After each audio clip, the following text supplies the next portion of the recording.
Here we go. This is episode 12 of Roddy Radio. And today we're going to start with a little something I got off of Wikipedia. The Three Amigos is a 1986 period piece film directed by John Landis, written by Lorne Michaels, Steve Martin, and Randy Newman. It starred Steve Martin, Chevy Chase, Martin Short, and of course Chicano movie classics Alfonso Arau and Tony Plana. Alfonso Arau went on to be an incredible director. Did you ever watch Like Water for Chocolate? No. It's an incredible movie. I guess I need to. You should. It won a bunch of awards back in the day. But anyway, this is a classic piece of modern day cinema. Is it still modern? I think so. I mean, 86. I still enjoy it. Yeah, it's the basis of the friendship I have with today's guest, Josh. Welcome to the show, Josh. Hey, thanks. We were talking before this, and we haven't seen each other for a long period of time, years and years. Oh, fuck, almost a decade. And I already swore. I was going to try not to swear on this episode. You're good. You can. I don't want to, though. I won't be offended. I know. That's the thing. I've run into you here and there. I bumped into you and your wife. Mm-hmm. Your wife is gorgeous, man. With thanks. all due respect, like we were talking about high school. You know who she reminds me of from high school that I was totally in love with was Melissa Coletti.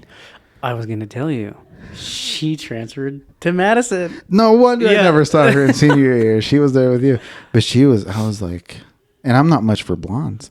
Yeah. But she was the one that was like, oh my gosh, and she was really cool with me. Like I was really friendly with her. Mm-hmm. And then like. Fast forward a bunch of years when I was probably like maybe 23, 24, and I go to Fred Meyer for something. It's not a store I usually go to. Yeah. But I'm walking in, there's just super gorgeous blonde walking in front of me, and I'm like, I gotta catch a glimpse of this.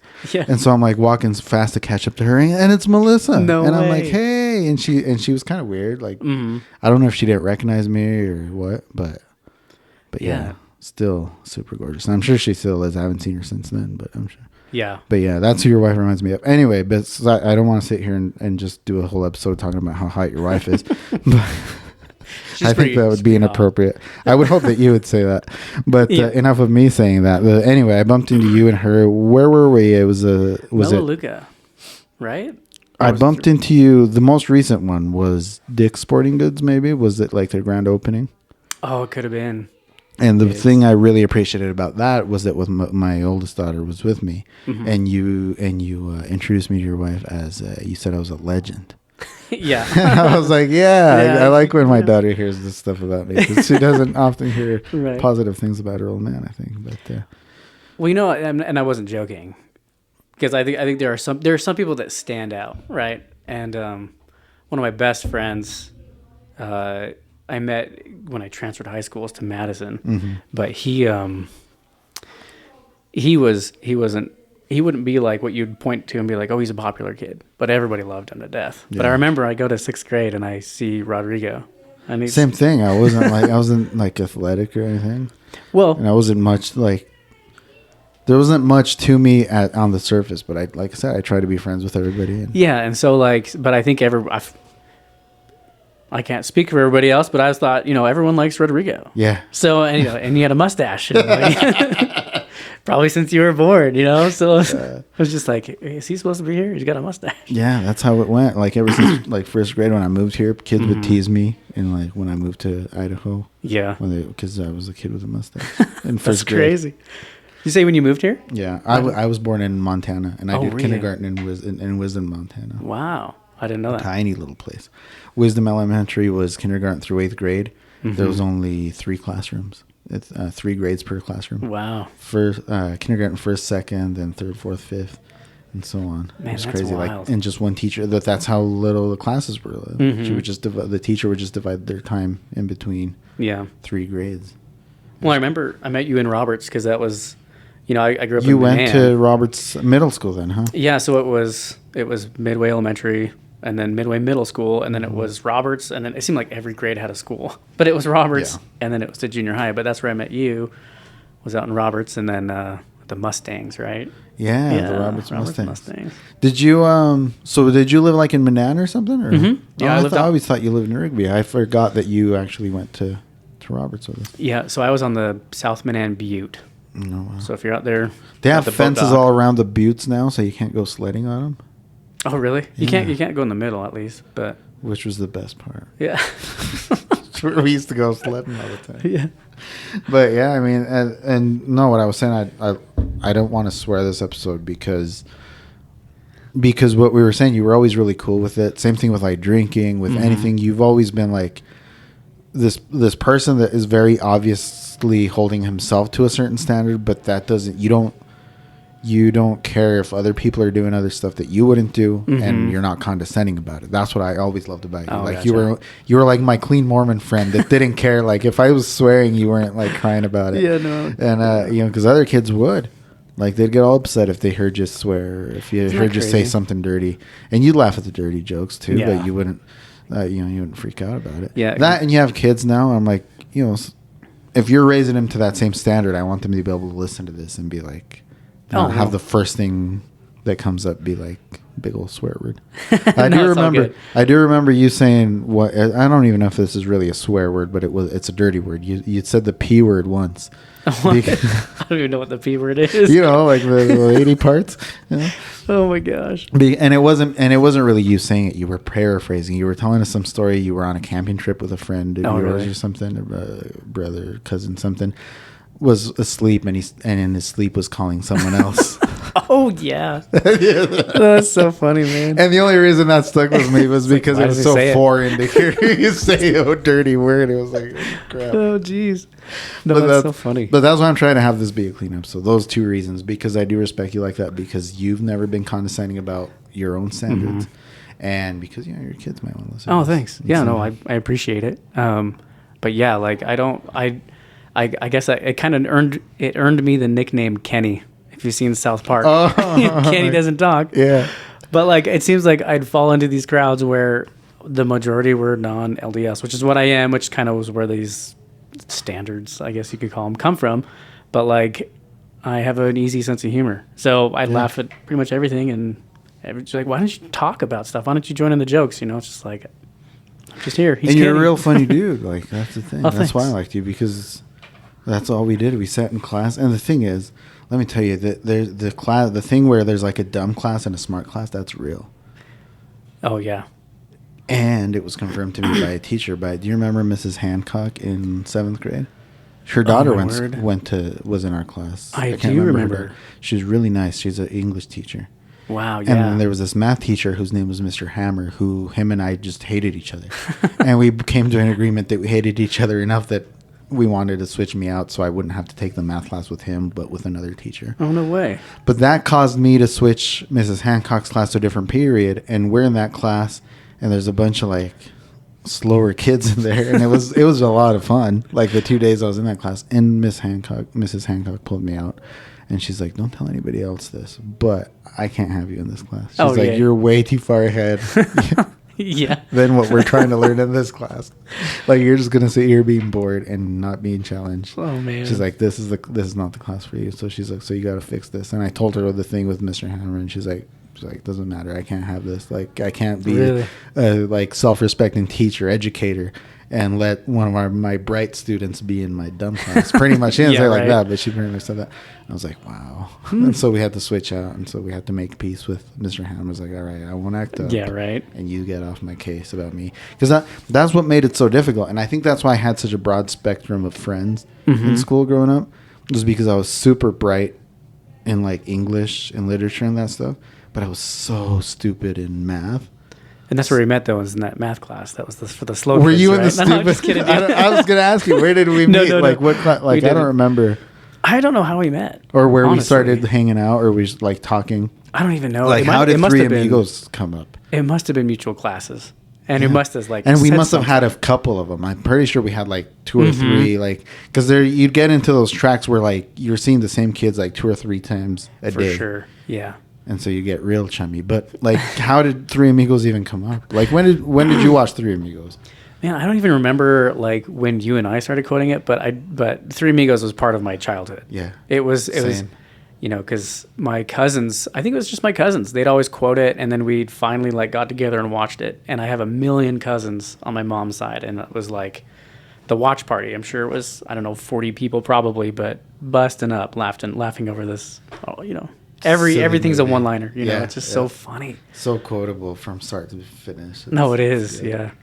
And it's good. And then I've gotten all nerdy about it. Like I've gotten into forums and stuff and people talking about really? it. And people being like, why would there be a torture chamber in a church? And I'm like, you stupid idiot. There's a thing called the Spanish Inquisition. And this guy took over this church. And so I'm like, why am I like getting so technical about this comedy? Yeah.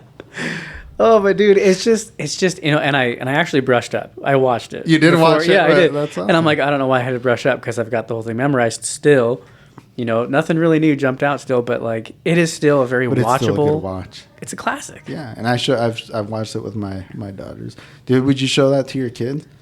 You know, I would. It's not super dirty. There's like the one dirty joke in it, or like maybe 2 or 3 dirty jokes. But they're also like those really clever ones that you don't really get until you're older. Yeah, for sure. Like, the lips on the veranda, like the lips is fine. Yeah, lips is fine. But I wouldn't hold back showing that to my kids. They wouldn't get a lot of the stuff, but it's just so funny. Plus, I mean, like you watch cinema like that's so classic that they kind of break the mold and they be brave and they throw in a scene like where they're eating bats around a campfire, and it's all a Hollywood set and it's very blatant. Obviously, but they just own it. Yep. And it's part of the movie and it just adds to it. And there's obviously a wall painted behind them, and it's just funny. And then the song and the music is amazing. And this really is how, like handful of decades before Toy Story. Yeah, and you're getting the songs from the same guy that wrote those songs. Isn't that neat? Yeah. Yeah, I didn't know that was. What was it? Randy Newman? Yeah. But that's such a beautiful song. Yeah, listen to it. The Blue Shadows. Yeah, I love that song. Man, it's such a gorgeous piece of music right in the middle of this. And then they start it funny and they end it funny, but that whole in between piece, they're all singing just beautifully. It's awesome. Yeah, isn't that cool though? They found a way to make these guys' talents just shine. In the middle of this comedy movie. That's really what I've neat. thought about. Nowadays, a lot of people are like either comics, they're comedy, or they're stand-ups, or they're comedic actors, or they're singers. And back in the day, like 80s and back, everybody was like a triple threat. Everybody could sing, dance, and act. Right. It seemed like if you were on the silver screen, you had a serious amount of talent. And you had to know how to sing. And exactly. You had to know how to dance. Yeah, and you had to rise to that level, or else, I don't know, it didn't seem like you could be in Hollywood, right? So no, nothing more than like an extra or something. Yeah. But that's why it's so interesting, I guess, to follow movies now, right? Because they're Hollywood's up against Netflix and Hulu, and everybody's got their own studios now, and for you to be a Hollywood star is like a big deal now, So that's been pretty interesting to watch. And where you can still watch that so many decades later and still enjoy it. What's like something newer, do you think, that might stand the test of time for you? Oh man, Interstellar for me. Oh, what's that? My gosh. Interstellar, that movie. I don't even, I should know more about it. I should be more of a movie buff than that, but like, I think that one stands out. A lot of practical effects, a lot of, for a space movie. Did you not watch Interstellar? No. Matthew McConaughey. See, now I want to watch cool. it, like, because I trust your judgment. So many people recommend me movies, and I'm like, I'm not going to watch that. Yeah, so it's it follows this. It's basically like kind of a repeat of the Great Depression or the Dust Bowl. That this guy who was an astronaut, basically, but due to like, I guess it's like crops are going extinct, and all they have left is corn. But basically, he's found on his farm, and he goes to space and basically saves the human race, I guess. Oh, wow. Well, that sounds pretty good. Sorry, I don't want to spoil anything there. But that's okay. When we first rented Space Cowboys, did you ever watch that? I don't think I did. That's Clint Eastwood and... I know what it is. Yeah. Yeah. And the guy at Blockbuster, for those... If you're listening to this and you don't know what the hell Blockbuster is... Blockbuster, dude. We went to Blockbuster and my brother was like, this one's good. Let's rent that one out. And when the guy's checking us out, he's like, oh, Space Cowboys. Tommy Lee Jones gets shot to the moon. And my brother's like, they haven't watched it yet. Like, why are you saying this? Like, that's like the very end of the movie. Way to go. Dude. Man, Blockbuster. That Hollywood Video, Great American Video. Oh, yeah. There's a bunch. There's like local video stores, and you could go into your local grocery store, rent a video and stuff. Isn't that crazy? I see people still renting at Redbox, and I'm like, what the heck are you guys doing? Like, I did a Redbox last year. Really? I did. That was why? It's a good question. I think we canceled our Apple TV account, and it's so awesome that you can cancel and restart it anytime. Like right now that it's winter, I'm paying for Paramount, I'm paying for Peacock, I'm paying for Netflix, because when I have my girls with me, that's all we do is watch TV. Like summer comes, I cancel all of those. I leave Disney Plus, and that's it. Yeah, yeah, you can subscribe and enjoy to your heart's content. Yeah. What were you saying before? You were about to say something else. Oh, I was just saying just. That poor guy spilling the beans on your. Yeah, it was. That would have been a dream job for a nerdy dude. Those all the nerds loved working at Blockbuster and stuff, places like that. But I don't know. For me, modern classics like that, I can only think of 2, and they're both a couple decades old by now. Superbad and Napoleon Dynamite. But I feel like I'm super biased because Superbad's from my generation, and Napoleon Dynamite is where we grew up. People always asking about is it accurate? I'm like, that's exactly what it was like.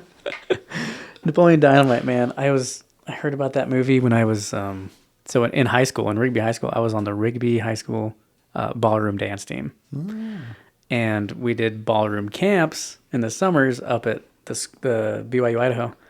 And there was a group from Preston, Idaho, and they're like, "Oh yeah, we were in the movie." And you watch it and you see them. You saw the kids in there. Yeah, my brother knew a bunch of them that he met at ISU. Yeah, so these extras of the film, and they're like, "You got to go see this movie." And I was like, "I have no idea." Anyway, so we watched it, but it is one of those those movies that is stand the test of time. Yeah, we still watch it all the time. And the thing is, that's the first movie I ever watched more than once at the theater. Oh yeah, we went opening day. Me and my younger brother. There was 2 other people there. Then we took my oldest brother and his at the time girlfriend, who's his wife now. Maybe 3 weeks later, packed theater, and everybody's cracking up, and I'm like, yeah, I knew all along this was good. It's funny. Yeah, it's catching on. That's insane, man. Hey, remember that time we turned the desk around, dude? What was her name? I don't remember. Oh my gosh! It was a French name. Was she an English teacher? Yeah, it was. Yeah, I can't remember why we did that. It was just we were just there before the teacher, so we decided to turn her desk around. Oh my word! Why was that so funny? Nobody else thought it was funny, and she didn't think it was funny, and no other student, just me and you, had a hell of a time. It was funny because I expected to get into trouble, I guess, for turning a teacher's desk around. Yeah, what are they going to do? Suspend you? I know, right? So we flipped it, and for the longest time, she didn't even realize, right? Yeah. She showed up and was teaching class and was blah blah blah, and we're just dying. There's other teachers that would have noticed right away, the teachers. I had a math teacher that would just write a problem on the board and sit right down, figure it out. Have at it. But this teacher actually did her lesson. Yeah, and go ahead. Well, yeah, no, I think she went on and on and on. We must have been oh my gosh. She finally goes back to her. What's going on right now? It's just and no one was laughing except I know, right? You and I. It was great. Oh my word. Oh man, but. It's just stuff like that. And I remember you and I, instead of writing notes back and forth to each other, we were drawing. Oh my gosh! Scenes from the Three Amigos on a piece of paper. One of us drew a turtle that said "Good night, Ned." I remember that. Then the other one would draw the dude on top of the roof, yelling "Paco!" Oh no! Oh yeah, and then someone did that. Hold up your hat. Higher. Oh my gosh! That's. If anybody gets anything from this episode, is just go watch the Three Amigos. It's incredible. You can't not watch it and go through life happily. You don't even know until you watch it. So it's there's this whole Latinx thing generation that you'd have to describe it to me. I don't even know Latinx. They're people. Youngins of Latin descent that are very touchy about certain things. Oh, really? And on social media, a year or two back in September is like Latino something Heritage Month or something. I think they base that because most Mexico and South countries celebrate Independence Day in September. Mm-hmm. So it's there was a post going around that got really popular where it was like, don't watch these movies, watch these movies. And on the don't watch was like Three Amigos. I'm like, it's not like, they were saying it was like offensive. I'm like, it's not offensive at all. I was like, it's perfect. Like, and they use real Mexican actors and they use like real Mexican talent. And like, I saw people in the comments saying like, oh, well, they're like, it's like stereotypical. I'm like, it's set in 1912. So that's not like that's how they dressed in 1912. Like, what the hell? No, yeah, for sure. So I don't know. People are just really sensitive about everything now. Isn't that interesting? Like, I can't imagine trying to go through life without comedy in my life or something. Yeah. And that's something Ryan and I talked about on that episode. I think it's the one you listened to, is like how comedy, everything goes. Like, like if it's offensive, it's fine. If it's funny, if it gets a laugh, yeah. No, I mean seriously though, and it's nice to see that these, older seasoned comedians still hold on to that. Yeah. And say like, I'm gonna work my comedy the way that I always did, and to get offended is just kind of silly. Yeah. I don't know. And there's a big difference between being offensive on stage and still getting a laugh, and like the Louis C.K. thing or the Bill Cosby thing. It's like, that's not offensive. It's just wrong. Like, just the stuff they were being accused of and most probably did. It's like, it's just wrong. Yeah. And it's not funny. Yeah. But I mean, like, and I look at Three Amigos and I'm like, what could be offensive? And I guess, and I'll admit, I'm not part of the Mexican culture. I'm in fact kind of jealous about cultures who have a culture. Right? I mean, because like, do you feel like white people don't have a culture? Like, dude, American white people don't have a culture? It's so weird. Are you like Irish or something?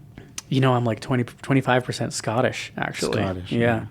Because you're like, you have that hair where it's like, it's red, but it's not red. Yeah. Some guy told me my race was going to be extinct while I was at a rodeo. He's like, hey, you. And I was like, is this guy told you while you were at a rodeo, or he said it's going to be extinct while you're at a rodeo? No, he told me. He was like, hey, you. I was like, is this guy trying to get my attention? It's just someone you don't know. Yeah, I turned around and he goes, your kind is going to be extinct in like 10 years. Was he like a black guy or Mexican guy or something? I don't know. He was just like, I think he was another white guy. But he saw my hair and he's like, you have red hair. And I was like, I don't think so. But maybe it is. Well, that's the thing. It's like that soupy red. That's why I guess Irish. You look kind of Conan O'Brien-ish. Yeah, my facial hair, if it gets long at all, it's red. So yeah, I mean, you know what's weird though? My oldest brother, if he lets his facial hair grow out, it's red also. Is it really? Yeah, it's weird. Way. Yeah, but white people, I don't know, man. It's hard to find culture there. I guess for lack of a better. But what's white though? Because if you look like an Italian American person, they obviously have a lot of culture. Yeah, and they're considered white. Yeah. But then you look at like a Jewish person, someone from Israel that's just like third or fourth, fifth generation. Mm-hmm. They're considered white. Oh, but really? But they're Jewish. Yeah. So like, or I meant vice versa. Actually, they're not really considered white because they're Jewish, but it's like they're pretty white at this point. Yeah. And maybe I'm not owning up to it. I guess if I think hard enough, you think I'm probably part of the Mormon culture. Although I would never tell anyone that.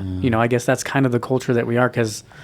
We coming across the ocean and then being pioneers out west. That's where my heritage is. With Mormon. And the only thing that taints it is everybody assuming Mormon people are all the what do they call those? The people with the polygamists and all that. Oh yeah. There's a word they use for they're Mormons, but they're like polygamists. There's another word though for like their religion. Like it is Mormon. It is LDS, but it is. I don't know, dude. I can't even remember. People call it a cult. People call it all this stuff, and you're like, well, recently I was talking to this girl, and we got to talking like almost got into a relationship, and she hadn't told me until not further, but once we started getting kind of serious, she was like, I got to tell you something. She's like, I know you have a 666 tattooed on your leg. She's like, but you're like the nicest Satan worshiper I've ever met. Yeah. But then she's like, and I'm one of the Jehovah's Witnesses. Oh, really? And I was like, oh, it's fine. Like, as long as it doesn't really affect me. Like, I'm not going to judge you for it. And she's like, well, it's just a lot of people think that we're a cult. And I said, I think you're a cult, but it's okay with me. I think LDS is a cult. I think Catholicism is a cult. I think like any organized religion is a cult to me. Yeah. I'm like, it's how good or bad your cult is doing that I might judge you by it. But even then, isn't that funny? Because the individual is a completely different thing. Yeah. If you're looking at the definitions, it's like, okay, yeah, well, you can easily define all these as a cult. Yeah. And, but you attach all your feelings to that word, right? Kind of like why somebody would get offended. Yeah. You know, it's like, I'm attaching all this, I'm loading up this word with all these feelings and other things. Whereas like, okay, let's call it what it is. So it's like, which is what this is. It's just a definition. It's the same thing. Like, yeah, we were just talking about movies. What do they say about movies like Napoleon Dynamite? It's a cult classic. It's a cult following. It's a cult classic. It has a cult following. Mm-hmm. It's like, yeah, I'm pretty devoted to that movie. I would agree with that. Yeah, for sure. So yeah, I think part of that Mormon culture is where I guess I would say, oh, it's a culture, but really, a lot of people are trying to change it. New too is the thing. Yeah, like Catholicism is like millennia old, so it's easier to pull the best. It's a best of CD of culture. LDS is a lot newer, so it's like you guys have to be really concise on what you're considering actual culture. Yeah. I guess it's easy for me to point stuff out here. Is like when I hear people talk about how they, and now I'm blanking on the word. What's the thing you guys would go to in school? Oh, seminary. Seminary. Yeah. Like, oh, seminary. And the thing is, growing up Catholic, it was like, so they're all going to be priests when they grow up? Why the hell are they going to seminary? Right. Yeah. But it was just like a class where they would just read scriptures and stuff. And I'm like, oh. Yeah, really. And you get like if you go there all 4 years of high school or whatever, then they give you a certificate. You graduated seminary. It's like, good job. Did you graduate seminary? I did. But it's like, it's not something that you talk to anybody about. It's not like, oh, I graduated from seminary. It's like, but have you ever felt like you went like there was any sort of where you went against anything in seminary though? I guess not really. I don't know. And there's the touchy subjects in the church, like homosexuality and that kind of stuff. And it's like, it's such a weird. Do you have any gay friends? I do. I have quite a few actually. Would that count as like now you've gone back on your seminary? Like we're gonna revoke your seminary graduation? No, not at all. I mean, because it's funny because they're like, you got to be Christ-like, and then it's like, uh-oh. Well, Christ hung out with everybody. Exactly. Yeah. And that's, I mean, if anything, I like to be like Christ. I'll hang out with anybody. Hang out with like whores and like gay guys and stuff. I'm so confident in who I am as a person. I don't need to rely on like a stigma or something that I feel like I need to hold myself to. Like you are who you are. Yeah, exactly. You know what's gonna, you and your mind and faith. You know what's gonna happen when you die. Yeah. So, why would anyone else affect that? Yeah, exactly. And I lived in Boise for a time. I worked out of bars. Like I did comedy, and then like, you get in trouble for doing. I was a comedy at BYU, Idaho, and you do like a stand-up? Yeah, well, it's not really stand-up. It was a comedy troupe, improv. Oh, improv. And we would get emails after show sometimes. They'd be like, you can't joke about this material, and it's like, it's comedy. Well, especially improv. Like you can't. Yeah. Like there was a scene that we all acted out that was like we were using the font as the baptismal font as like a pool party, right? And it's funny because as an actor, you got to like accept and then add to the scene. And we were all like kind of cringing at some points. We're like, oh, we're gonna get some emails for this one, but still, we did it. It's funny, and so and just for people that don't know, that's with the LDS they baptize in like a swimming pool looking thing. Yeah, it's like a big, deep hot tub, I guess you could call it. Is it hot? In a church building? I don't remember it being hot ever. No. It was pretty cold. I think if I went into it, it'd be hot. I'd be like, it start melting, boiling. Oh my gosh! You graduated DARE also. Did you feel like your DARE graduation should be the DARE graduation over your accidental shot of alcohol? Yeah, my accidental shot of alcohol. Yep, going to hell for that one. It's so funny. I've never laughed about something so much or told so many people about like my big mistake. And when was that? Was that pretty recent? Yeah, so a couple months ago, it was on a cruise. And you're what? You're 36 years old.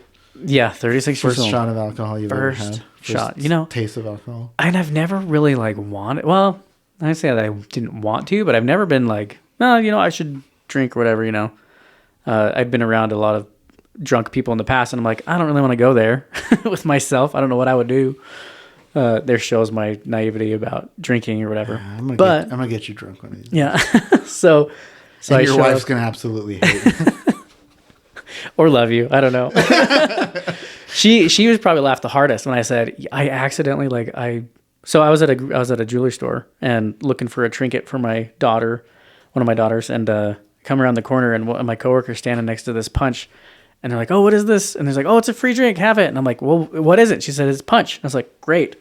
So I, down the hatch, and I was like, "That was not just punch." As soon as you had it in your mouth, you could tell. Yeah. It was like, that was different, and that was alcohol. So I look around, and it's like, yeah, 18 and up. And I was like, well, there it is. What do LDS people do? You guys do some sort of communion at your services? Or not? Yeah, it's a lot like you would say communion. It's bread, it's water, it's the sacrament. But it's actual bread and water? Yeah. It's not a wafer and booze? No, it's not. And it could actually be just about anything. Yeah. If you that's the way I always understood the Catholic part of it. If you're sanctified enough to perform the sacrament of communion, you could take a Red Bull and some pork rinds. Right. And if that's all you got, and if what you need to do for your flock, that's what you do. Yeah, exactly. Give me some flaming hot Cheetos, some Kool-Aid, And I served a mission, and we were always like, "Oh, wouldn't it be so fun to do this?" So dumb. But yes, yeah. Where did you serve your mission? Where, you said? Yeah. Upstate New York. So it was between Syracuse, Albany, and that was all the rest of northern New York. So it was the Utica mission is what it was called. I have a friend who lives in Utica, I believe. Okay. Yeah. He's from the Bronx, but he recently moved to Utica. Yeah. I served down in Utica for a little bit. That was my first introduction to a ghetto. Was that like a big old culture shock? It was, I guess. And again, it was like bunch of naivety too. So I was very naive when I was going around people were like, "You can't go here at night. You can't do this." And it was like, why? It's like, I'm from Idaho. I'll go where I want. Kind of where I want, mindset. When I want, nothing happens. Yeah. And so it was, but I don't know. It was a big culture shock, especially because I served the mission up there for like 18 months of it was at least in the middle of nowhere country. Oh, wow. So very different from. How's that? Are you very successful as a missionary? Do people convert a lot or not? It really depends, I guess. It depends on the person. It depends on areas. I would say for me, I don't know. I think because of people that I taught, I think like 9 people got baptized. Oh, wow. You talk to somebody in like South America, and they're like, "We baptized 200 people or something," and it was they're looking for answers. What? Right. But yeah, so I don't know. I guess there's a handful there in New York that I was part of. You, huh? Yeah, helping to convert. But that's cool. How come you never try to convert me? Oh, Rodrigo, you're gonna do what you want. No, I don't know. I don't really go out there and. That's the thing. That's what I liked about you. I'm telling you, it was very obvious that you were like one of the Mormon white kids in school. Yeah. And that you didn't drink, you didn't swear, you didn't. But you weren't judgy about it, about anything else. It's like. Yeah.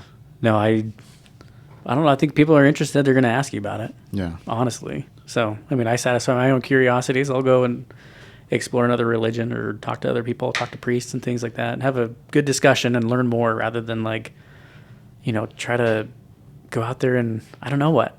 Hey, come to my church. So. Yeah, that's weird to me. Yeah. I guess. And that's the thing. I don't go to church anymore. The thing is, people ask me why I don't believe in stuff. I'm like, because I went to church growing up a lot, and I paid attention. Yeah. I was like, and a lot of stuff didn't make sense, and everybody else, it's like it's this blind faith thing where everybody goes week after week, but they never actually listen to the sermon. They never actually listen to the scripture. Yeah. So they're just like, okay, I went. That's all it takes, and it's like, you gotta pay attention a little bit, everybody. Isn't that interesting though? Like, I've gone to church my whole life, and I've had my own personal experiences. That's like, I know that I have a stronger belief because of things that have happened in my life, and I don't tell anybody else that because like if you had a spiritual experience about something, I wouldn't tell you that it's invalid because it's not a Mormon thing, right? Yeah. Because what I did learn by serving the mission is like, man, we're all God's kids, and like somebody's doing just as good as they can in their faith and whatever. Why would I want to judge them for that at all? Yeah. God, I think, works through everybody. So, and it's funny, that's like, I've come to the same conclusion on the complete opposite. I'm like, I don't think there's anybody watching over us, but we're all here. Yeah. We're all trying our best. Yeah. Like, why not help each other and try to be as best a person to each other as we are? That's a good outlook. Yeah, it's like people I don't like, they have kids, they have family that worries about them, so why would I want them to suffer? Yeah. Because it's a ripple effect. Yeah. It's not just the guy I don't like, it's his kids, it's his wife, it's his family, you know? Mm-hmm. And so it's just trying to be good. Yeah. Trying to be as good a person as I can. Well, that's awesome. But and step one is starting a podcast. Here we are. Oh man. You know, you did the stuff in high school, like the creative stuff. Were you in the Troy Lairs? Oh my gosh, is that what they called him? No, wait, is it Bel Cantos? No, it was Troy Lairs. Troy Lairs. Yeah. I tried to get in the Troy Lairs and I couldn't make it, so I was always in concert choir. I was good enough for concert choir, but not good enough for Troy Lairs. Oh, why did I remember that though? Because we would do concerts together. We would open for you guys. Yeah, that's right, man. You guys would look down at us with your beautiful voices. Yeah, right. And I'd be like, well, I can sing on key, but my timbre's terrible. So. Oh, jeez. I don't even know what timbre is. But you're a musician too, didn't you play? You play guitar, right? Yeah, I play guitar. My friends and I found some. You used to play in high school too, didn't you? So high school I did like trombone in the band, and then I went to choir. You were a tromboner like my friend David. I was. Yes, David. He and I sat next to each other, and Ryan Lilly and our friend Will Weed, the porn star. Will Weed, the porn? No, he's not. Will Weed is our. Oh, I'm sorry. Will Pounder. Yes. Sorry, Will Weed was the. Yeah, Will Pounder. Oh my word! Live. He found a way to make his name work. Like Josh Pounder doesn't make any sense, but Will Pounder. Yeah. Oh my gosh. No, yeah, but I did. So you know, I come from a very musical family, but it's classical music. Mm-hmm. Like if we drove anywhere with my mom in the car, it was classical music. Mm-hmm. She taught violin. She still teaches violin as long as I've been alive. So I'm acquainted with a lot of classical music, but wasn't really ever interested in it. So. Yeah, I get into college and I found a group of friends and we started a band and we recorded an album and performed like 4 times live. And is that album available anywhere? I think it's still available. I think if you go to we should put like iTunes, we should put like a song of theirs at the end of this episode. Oh my word! Would you play guitar in that? Yeah, I played like rhythm guitar. Is that what you would call it? Yeah. I couldn't do anything lead. Was it like pop, like a pop punk kind of thing? Or? What would you call it? It was pretty. I don't know Jimmy Eat World meets Coldplay meets I don't even know what, but it's pretty poppy. Yeah, yeah. And I wrote one of the songs on there, on our album, but my friend was this musical genius on the piano, and so he could play whatever he wanted in whatever key, and he made all the music. So I hate musical geniuses because I'm like, check this out that I just wrote. Yeah, and they're like, it's 7th. And I'm like, right? What? Excuse me. And I'm like, I can't play these chords. And he's like, oh, I'll transpose it. He goes down like a half step and he's just same thing. And I'm like, are you crazy? Like, how can you do this? And mind you, I've made a fairly decent chunk of my money playing music. Right. But it's like, I don't know what the hell you guys are talking about half the time. But so classical music. My brother is he has his what's that thing before your doctorate? Oh, master. He has his master's in music performance. Wow. Trumpet playing. He's a trumpet That's player. Impressive. And and it's just awesome to me because he would always play drums with me when we'd play punk music. Nice. And then we played together. He would play drums in like the Mexican dances. Mm-hmm. So it's like I like his ranges of the styles of music is incredible. And it's cool the fact that he went to college for all that stuff got me into a lot of classical, into a lot of jazz and bebop and stuff that I probably otherwise wouldn't know. Yeah. And I love that stuff, man. I mean, it's all so close. It's like Mexican music, like the norteño stuff, the punk rock, the jazz and bebop, and the country. To me, it's like it's all one genre of poverty and trying to get out of it. Really? Oh man! But and no, rap, I love music and rap. That's same true. Thing. It's all the same soul. It's all coming from the same. It's all coming from the ghettos, trying to get out of it. It's awesome. Isn't that crazy? But yeah, I mean, and my brother's. That's why I was asking about culture shock on the East Coast. Because my brother lives out in Pittsburgh now, and he loves it. I don't think he's ever coming back. Really? Yeah. But when he first went to graduate school in Indiana, one of the first things he noticed, he's like, I'm driving down the road and there's no mountains. It's like, it's just... Isn't that weird? Empty horizon. I had never been east of the Mississippi until that mission. And so getting out there, I was like, what is this? There's not a landmark anywhere. Here you're like, oh, I can see. You can't see too far out without seeing a bunch of other stuff. It's all just trees. And the farther you go into the trees, there's just more trees. More trees. I thought they said they were killing the forest. Right. I work for a company where we cut lumber. We make pallets. Big pallets. So it's like. I remember seeing some videos from you doing that. Really? Maybe. Yeah. And so it's like people are, like the company always posts about like how we're using methods that are helpful for the internet. I'm like, I see what we do, man. Yeah. We go through a lot of wood. And the stuff we can't use, guess what? It turns into sawdust.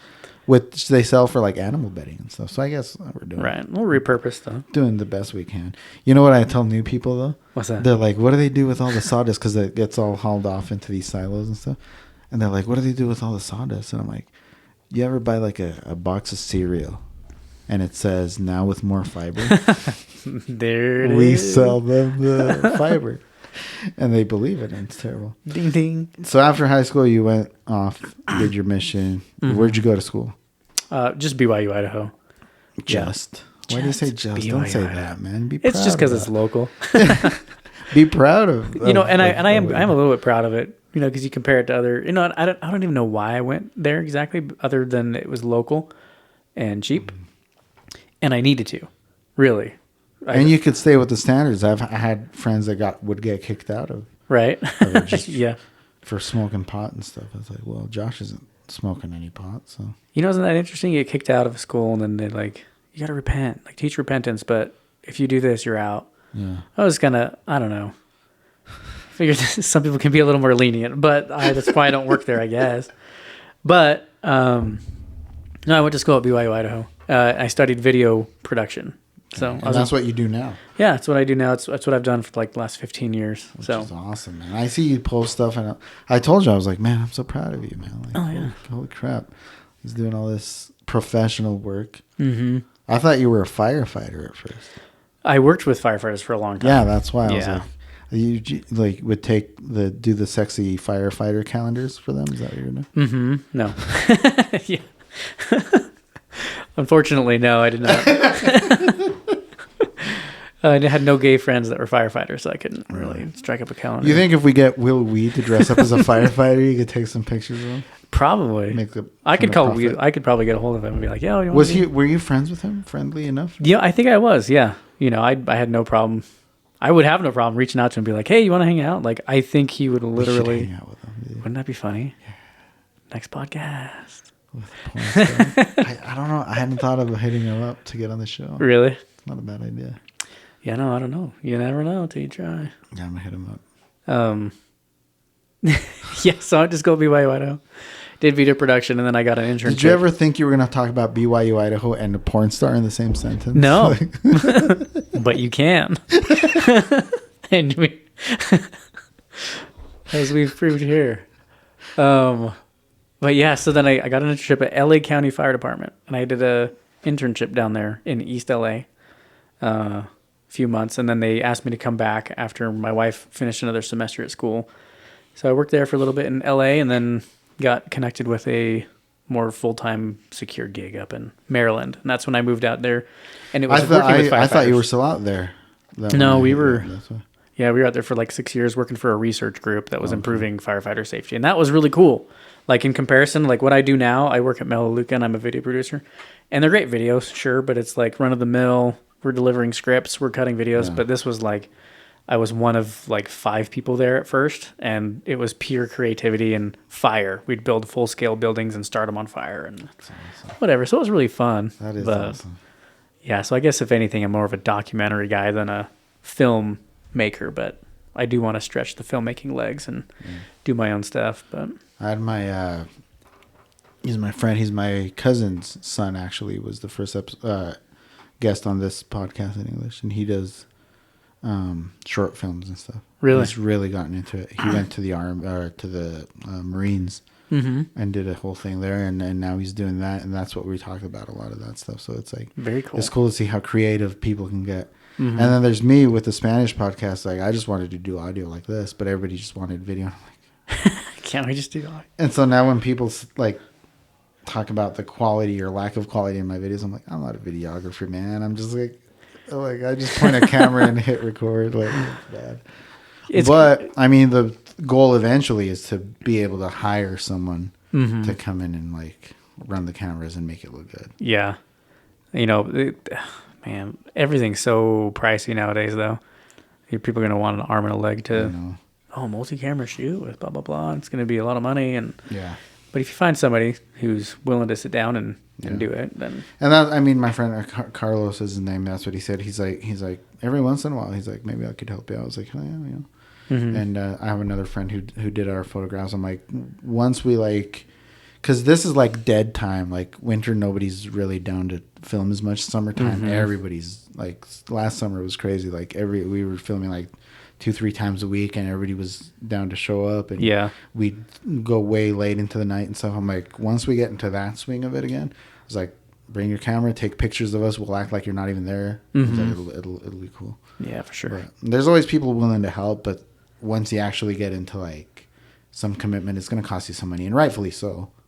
Yeah, but it's just hard. It's hard to do that nowadays because I don't even know how you market a podcast or you market honestly whatever. You don't, man. I mean, there's stuff you can do, but honestly, it's a lot of luck. It's like the English podcast is like mostly just for fun. Yeah. Because with the Spanish one, I reconnect with so many people that I hadn't talked to in so long, and now I'm like, now I want to do it with people that don't know Spanish. So I'm like, and this is pretty much just for me, but it's getting a good response. Small, but like so far the stuff we've done, people are enjoying it. So that's pretty cool. And so that's what you do. And your wife's a photographer too, huh? She's a photographer. She's really talented. Yeah. Like I get kind of imposter syndrome and jealous at some things that I see visually that videographers or video producers are doing. I think that I do have a good talent for a lot of the behind the scenes stuff, like tying all the scripts together and shoot shot lists and plans and things like that, and producing, which is what I do. Yeah. But no, she's very talented. Yeah. She got first place for the landscape photography at the East Idaho Fair a couple years ago. So there's something. That was her picture. It was Machu Picchu that we took a couple years ago. But awesome. No, yeah, she's very talented. So I do photos too. But I'm more like, I don't know. I've picked up the film cameras again. I actually have a large format film camera that I'm shooting on right now. So I'm working with film, developing it. Scanning it. Like that old school stuff like that. Yeah, there's just something to that medium that's fun to me. That's the physical element rather than like, I can shoot 3,000 photos at a wedding. It's like, but I just want one, I've thought about that so much, and it's funny, Ryan and I talked about him on that episode. Our boss at Brolum's was named Steve, and he died last Friday. Uh-oh. So I spent this weekend looking for these pictures I had of him, and I still haven't found them. But it's been a really good time looking through actual prints of pictures of like 80s, 90s, early 2000s, and it's like we don't have that anymore. Yeah, that's true. And it's like, and those imperfect pictures are a lot better than like I took 50 selfies and chose the best one. Right. Yeah. I like the one where it was like, well, it looks kind of crappy, but I remember this and this and this about it. Yeah, if it's a capture of life a little bit rather than like something I've massaged to perfection. Yeah. So yeah, I agree there. Yeah. Sorry about that, man. He was a cool guy. He was a Vietnam vet. Wow. He would hang out with us a lot and stuff. And he actually ended up getting fired because of something he and I did. Oh, really? And this is why to this day I boycott Brolum's. I don't shop Brolum's because it was right around Lent, and so we're the store in Roberts. So most of our customers are Hispanics, Mexican. And so on one side of the sign, on the one that points into the town, we wrote stuff in English. I put the stuff up in English that I always did, like whatever was on sale, whatever the hell it was. Like meat for like 50 cents because this was forever ago. Yeah. And so on the other side, coming down from the highway, we wrote in Spanish, like it's Lent. Come get we have your shrimp, the the powdered shrimp or whatever it was, stuff like that, all in Spanish. We get a note in the suggestion box, super racist note about how I didn't know we were in the ghetto. Like when I see signs in Spanish, it means we're in the ghetto, and F yeah, F this, F that, and like calling us spics and stuff. No way. And so we're like, man. And so I get a call at my house from Robert Brolum. And I'm thinking he's... No way. And it's not like to be empathetic about it. As soon as I answer, he says, what the hell did you put on my sign? No way. Jeez. And I'm like, bro, like we nothing bad. Mm-hmm. Like, if anything, I don't know why you're mad at me. And so I quit. He got fired. And the reason I fired him was because he had, like, petty cash that he would pay us to, like, do cleaning outside the building and stuff like that. And so they said he was, like, stealing money from the company. But it was obvious they couldn't fire him because he wrote something in Spanish on the board. So they found any little thing just to get rid of him. Man, isn't that crazy? And so... There's a lot of smile-minded folks. It's still crazy. And like I said, that's why to this day I'm not a Brolin shopper. Man, like, I didn't know that. It was rough. That's insane. The shake-up, dude. But he passed. Rest in peace to Steve. Yeah, no kidding. And, but, you know, he was a cool guy. Yeah. And he would drink beer all the time. He was cool. On the job? Yeah. Yeah, is that what you guys talking about? No, not on the job. After work, he'd buy his case of beer and then just drink on the way home. He lived in Rigby. Oh, my word. Well, he was cool. But, I mean, other than that, like, you're doing... I admire you in that regard, that you've been able to take music and art and, like, stuff that a lot of us just do as hobbies and actually make a career out of it. So... Oh, thank you. So what are you looking for, like, your kids? Is there something you would want them to go to, or are you like... Oh, for like... As a career, or what they want to do when they grow up, man. Or are you just going to support whatever they want to do? I don't know. I mean, I've been blessed, man. Like, I've been lucky enough to find a good living, especially here in East Idaho. Like, I was pursuing Melaleuca for a little while just because it was local when I was out living in Maryland, but it didn't ever happen. I ended up moving out here with a remote job, and then it did. So, but I've been able to, expound upon something that was really a hobby, that was really fun to me, and then just make it work. Now, that being said, it's hard for me to go home and do anything creative with the video camera because I've been doing it all day. Job, yeah. So I've got so many projects I want to do or work on. Maybe that's the time to pick up the guitar again. I know, right? Yeah. No, and I do actually. I actually built a guitar a couple of years ago, 2020. Yeah, that's awesome. With a guy from that I met up in New York. But for my kids, man, I don't know. They're very talented physically, so that's been an interesting thing. Like my athletic. Yeah, like one of my daughters, she'll pick up anything, and she'll just, So that's an interesting thing, is because we're trying to put her. We're like, oh, try out gymnastics, try out dance, try out this. We're trying to find something they connect with and whatnot. So. As far as like getting them into things, I don't know. Oh man. I mean, or I guess maybe easier. What would be something like if they were like, I want to be a philosophy major? Oh yeah. In college, which is what I was. Was it really? Which is, I didn't last. Okay. Yeah. I only did like just a little bit. a couple semesters, and I was like, yeah. But just something like that where you're like, that's not really a marketable thing in the work.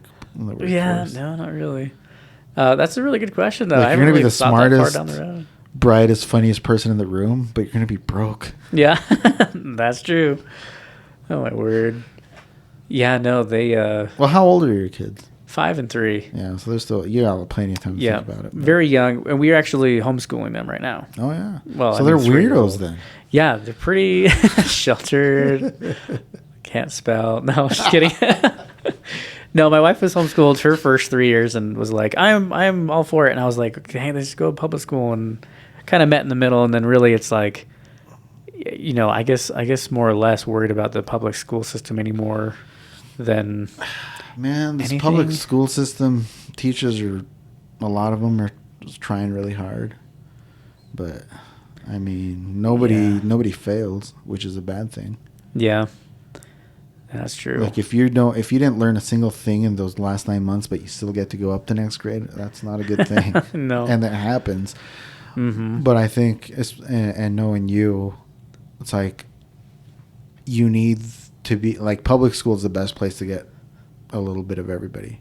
Mm-hmm. Poor, rich and poor. Yeah. You know who else was a really good friend of mine? Eric Peterson. He was one of the richest kids in school because his dad was a dentist, and I think he's a dentist now too. Eric Peterson, I remember him. And so it's like, but also some of my best friends were like super broke. Yeah. It's like that's what's cool about public school. You're gonna get like the super like affluent kids and the super poor kids and like everybody in between, and you're gonna realize some of the best kids you've ever met are the rich ones. Some of the best kids you ever met were the poor ones, and some of the biggest jerks also. Right. Yeah. Either way. So it prepares them in that. But at the house, you have to have a good foundation of education. Yeah. And trying to get them to read books all the time and trying to ask questions all the time. And yeah, that's the hard thing. I don't know if the stamina is going to keep up, honestly. If my wife is listening, I'm sorry. But like it's a lot. It's a lot to do. Yeah. But she might turn it off after I'm like, dude, your wife's hot. She looks like Melissa Coetti. So yeah. Oh gosh. Yeah, but I forget where I was. Oh yeah, the homeschooling thing. Like, but no, I think later down the road they'll be going into school in high school because I think that is so valuable. Is to just meet people and know people. They right now they go to school like every Tuesday. They meet at a church just north of or just south of Sunnyside or something. I don't really know which one it is, but they go there and they have a class and they learn together and stuff. So they at least get that association and she presents and whatnot. So that's what stuff like that's good. Important too. Like my daughter was in not gymnastics, what's the other, tumbling, and she loved that. She had friends in tumbling. She's had friends in soccer and basketball and stuff. It's like it's cool to have like extra friends aside from your school friends, especially where I grew up in Roberts. We were so small, like we would hang out with our neighbors all the time. Everybody was in the neighborhood. And now, the way this city's structured, is like just because you go to school with these kids doesn't mean they live close to you. So yeah, that's true. It's a whole different ball game. It's difficult, and we're all doing the best we can. Yeah. And I don't know. I just hope my kids can hang out with your kids and watch Three Amigos. Oh heck yeah, man! We should. That'd be fun. How old is your daughter again? She just turned 8, and then I have a younger one who just turned 2. Oh, okay. So they're pretty separate. Oh, man. I think that's going to be the last of it. Yeah. I've been sitting on my microwave and stuff. So that, and I'm just the what do they call it? The celibacy. Oh yeah. Celibate life. I've been celibate for a minute now. Yeah. I mean, not that I'm attempting to. It's just the way things work out. Keep your line in the water. Yeah. No, but that's life. Yeah. And I'm just glad, like I said, I'm glad we're able to reconnect with stuff. We'll go ahead and start ending the show here. We've been ending the show with a question. Do you have well, you're Mormon, so I'm going to go ahead and stereotype you can still ask me you. your You probably questions. had a big ass wedding. What's that? Big, beautiful wedding. Me? Big, gorgeous wedding. You're asking me if I had a big wedding? Yeah. It's actually kind of small. Yeah. What's small though? Well, that's interesting because usually at a Mormon wedding, which is funny because I would love to break the mold on a Mormon wedding because they're so boring. Oh my gosh, they're so boring. But we had out in Virginia, and the only people from like me and my side were my immediate family. Oh. I didn't really have none that. of your 40 cousins. Yeah, no. Yeah, because they all have their own families now. Like that family is so huge and not able to just travel wherever. Because this was out in DC. It's where my wife's family's from. So we went out there, and my immediate family, and then her family and Ward family basically. So her church group came to support. So you got somebody who was doing the music, like as the DJ, and then cooking all the food and putting up decorations. So I don't know. It was nice. It was, I don't know, fairly small, but it was in a nice little pasture. So where you only had your immediate family, you didn't have like your wife had her bridesmaids. Yep. And groomsmen. Do you have any groomsmen? Yeah, groomsmen were my brothers and then brother-in-law. So, because he's cool. Yeah. But yeah, no, her extended family goes to all their stuff. So we had all of her extended family, and they're great. Like, got a really good relationship with all of them. And if anything, they're the party family. Nice. Ours is pretty low key. Yeah. It's hard to get us out on a Sunday to just get together and have dinner for more than an hour. You know what you need to get your family going? What's that? Give him punch. The punch? And don't tell him, Don't tell him. I found this in Grand Turk. Yes, try it out. Yeah. But the question that we've been ending this series with, Rowdy Radio series, is, it's all fine and dandy to choose groomsmen, something you're not going to get to choose, but it's just as important, if not more, pallbearers. If you were to die tonight, who are your pallbearers going to be? Man, that's a really good question. If I were to die tonight, yeah. And that makes me think. It makes me think that I want to be closer to some people than I actually am. Yeah. I hear about circle of influence and you want to surround yourself with these people because then, synergistically you'll go places or whatever. Mm. But I think right now it would probably be my dad, my 2 brothers, and a cousin. Hard to say. That's 4, 1 on each corner. Yeah. I guess I'm thinking locally here. Yeah. But outside of there, brother-in-law, who's really cool. I got two brother-in-laws. Yeah, Will, if I can find him. I'll just have somebody say, my dying wish is to have Will Pounder. Will Pounder. Oh no, people are gonna look up Will Pounder now. Yeah. Well, but I got two. What's wrong with that? Oh geez. So yeah, my dad, 2 brothers. My brother-in-laws, I'm pretty close to them, so at least those guys. That'd be sad. I hope I find out about it so I can go, so I can attend. Rodrigo, I would totally have you as a pallbearer. I kind of want to be. I want to be a speaker. I want to talk at your funeral. That would be great. Yeah. You could play this podcast. Yeah, just do that. I know Josh. I met with him. Here you go. I remember this one time Josh and I were at this giant church and he was up top and I said, "Hey Josh, hold up your hat." I like these guns. They're good guns. Sorry. There's my accent coming in. Yeah, that's terrible. Yeah. You're so offensive. I think that's where we're going to end. Thank you so much for coming, man. This was really fun. I hope we can get together. We should do dinner or something. Yeah, we should. Dinner. Because play some music. Yeah. Because, that's the thing, man. I'm telling you, I'm reconnecting with people left and right.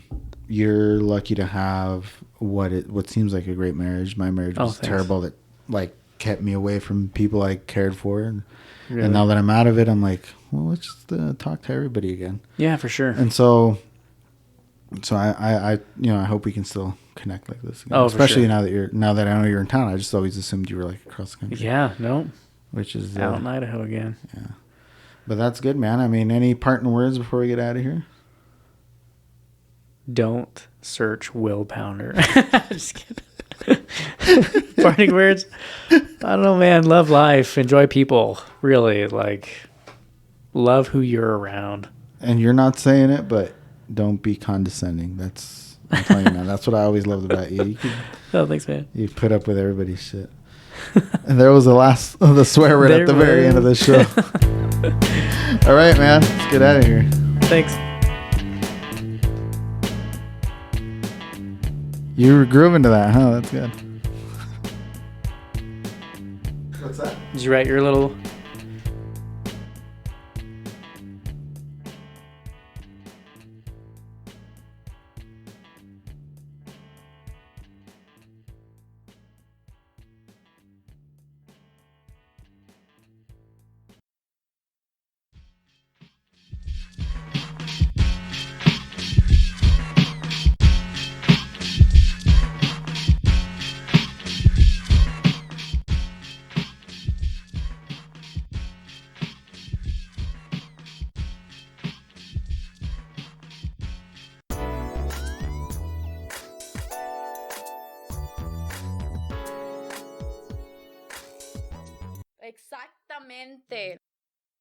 Exactamente.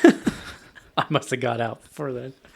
So Mr. Weed hated me, the band director there. And he went nuts. He went crazy. And then his son's in porn now. Will Weed, man. Have you seen his... Well, I don't assume that you watch porn. But one day I'm sitting there watching porn. As many of my stories start. And I'm like... Is that fucking Will Weed? It's Will And it Weed. was. Yeah. And so I sent it to like Sean and a bunch of other people. And everybody's like, holy shit, that's Will. I was like... And then then after that, they're like, wait a minute, how'd you find this? I'm like... Life finds a way,